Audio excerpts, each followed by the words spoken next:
زۆر سپاسان دەکەم زۆر بەخێر بێن بە دڵنیاییەوە حزوری ئێوە ئەم چالاچیە بەرهەمدارتر ڕەنگدارتر دەکا.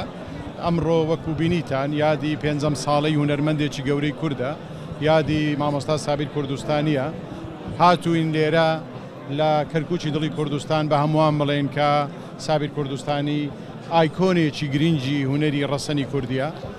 بە هەمووان بڵێن کە ئێمە مێژووی خۆمان، مێژووی هونەر و کولتور و ئەدەبیات و هونەری ڕەسەن و مێژووی تێکۆشانی گەلی کوردستان لەبیر ناکەین، بەرهەندەداری دەکەین، بەهرەمەندی دەکەین.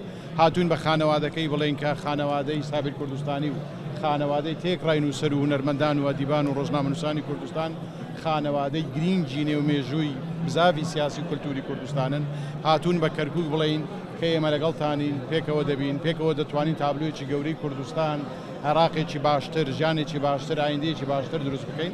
بە دڵنیاییەوە بەردەوام دەبین لەم کارانە و بڕوامان بە هێزی وشە و هێزی پەیڤ و هێزی کولتور و هێزی هونەر و هێزی پێکەوە ژیان و هێزی ئاشتی کۆمەڵایەتی هەیە کە دەتوانین لەم ڕێگەیەوە باشتر خزمەت بکەین. زۆر سپاس بۆ